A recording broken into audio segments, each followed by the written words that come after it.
Beginilah kondisi Jakarta sejak beberapa bulan lalu.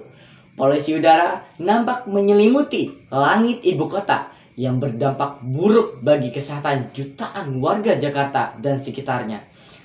Angka pencemaran di atas 151 dapat menyebabkan gangguan kesehatan bagi semua orang, terutama bagi orang yang memiliki masalah pernafasan. Dan anak-anak yang disarankan untuk tidak berada di luar ruangan untuk waktu yang lama.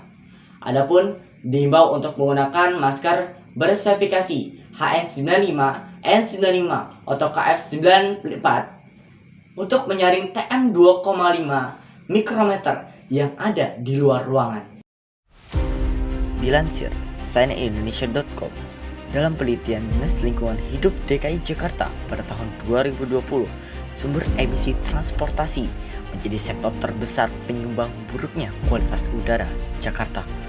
Sektor transportasi berkontribusi terhadap 67,04% polusi udara, disusul sektor industri sebesar 26,8%, di pembangkit listrik 5,7%, kemudian rumah tangga 0,42%, dan sektor komersil 0,02%. Sementara itu, menurut data Kementerian Lingkungan Hidup dan Kehutanan pada tahun 2022, terdapat lebih dari 24,5 juta kendaraan bermotor yang menggunakan bahan bakar fosil beredar di Jakarta setiap harinya.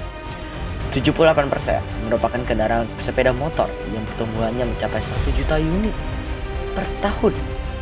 Bukan hanya berasal dari kendaraan bermotor saja yang bisa menyebabkan polusi udara di Jakarta, namun banyak tidak sedikit warga mengeluh karena masih banyak warga lain di area padat penduduk untuk membakar sampah sembarangan, yang menyebabkan warga sekitar merasa batuk-batuk bahkan sampai sesak nafas. Jadi menurut saya kondisi di Jakarta saat ini sangat buruk ya udaranya. Saya dan keluarga saya sering batuk-batuk yang diakibatkan karena polusi udara yang semakin hari semakin buruk ini. Apalagi banyak dari warga di sini yang membakar sampah sembarangan yang membuat polusi udara ini semakin buruk di Jakarta. Pendapat saya di Jakarta ini polusinya sangat memburuk sih. Dari sekarang aja udah banyak polusi yang bikin kondisi masyarakat nggak membaik, dia mengakibatkan jalan raya yang penuh dengan kendaraan motor. Jadi bagi saya lebih baik menggunakan kendaraan yang umum yang jauh lebih sedikit mengeluarkan polusi udara gitu buat jalanan di Jakarta ini. Adapun solusi untuk mengatasi polusi udara adalah dengan memperbaiki layanan angkutan umum sehingga dapat mengakomodir kebutuhan mobilitas warga Jabodetabek.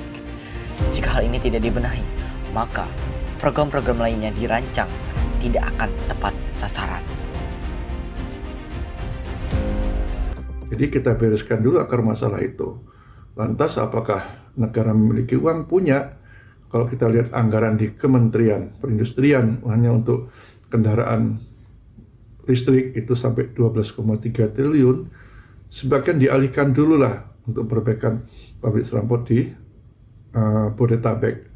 Termasuk juga anggaran yang dibagikan oleh Pemprov DKI ke Bodetabek itu untuk sementara waktu beberapa tahun ini difokuskan perbaikan pabrik transportnya dulu.